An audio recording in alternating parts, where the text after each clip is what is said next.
class. This time, you will learn a lot of things. You know, introduction ni para sa masabtan nimo why nga mag-encounter ka kag Lord. You know, that's more than changing a religion, but it's more on making a decision nga ma-deepen pa ang imong relationship dinha kang Lord. For our lesson 1, it says here, learning from our mistakes. Kinsa man diri ang wa na mali sa tinabuhi sukad.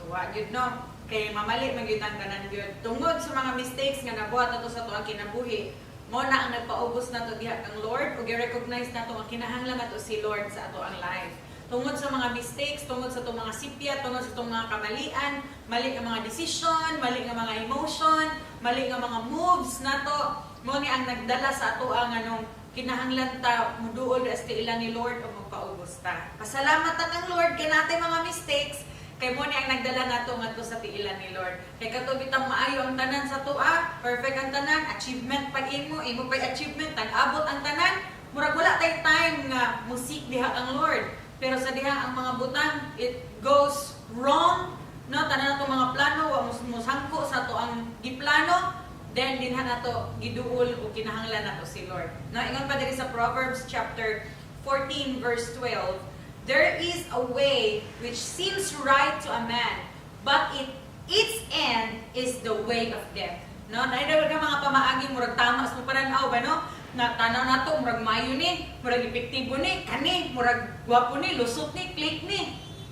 But definitely daghan sa mga abi nato o mauna ni, abi manggod nako, daghan sa mga ingana nato nga mga una-una ni end ug wa gid na mao, ni end of destruction, ni end of disaster.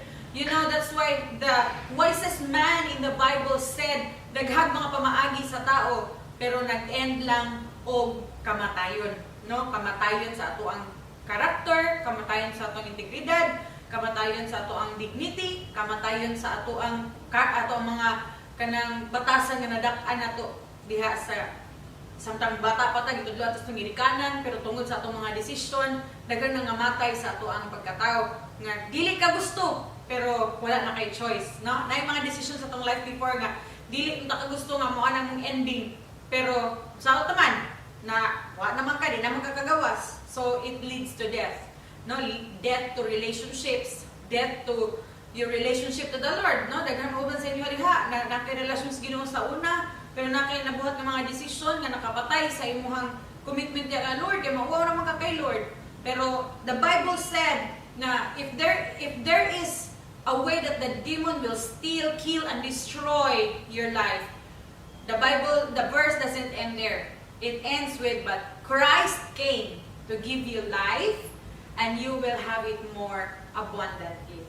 That's why, kung na may mga mistakes sa ato ang kinabuhi, unsa man natong buhaton, ato na lang madyo ng sakyan, ato na lang magpalunod na lang ta, and we will sleep on it, or we will learn from it.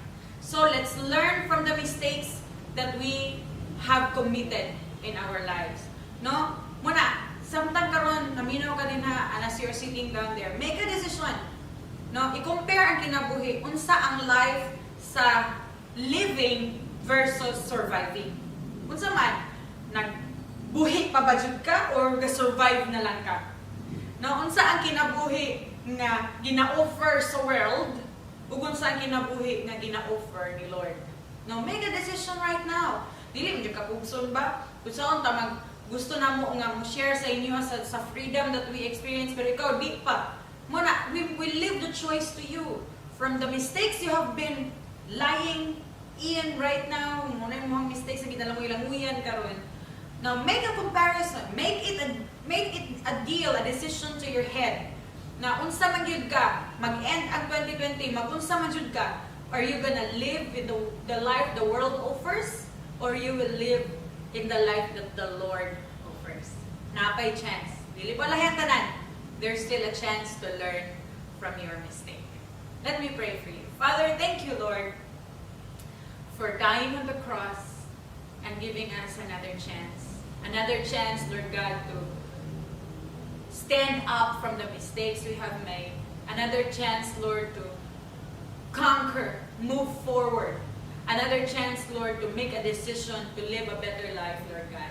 Thank you, Jesus. I pray you will bless all these life class students right now, Lord, nga nilingkod karon, and they will give a shot to a second chance to their lives, to know you deeper and experience freedom from you, Lord. Bless them, God, as they continue to explore how wonderful is the relationship, is the life to have a relationship with you. In Jesus' name.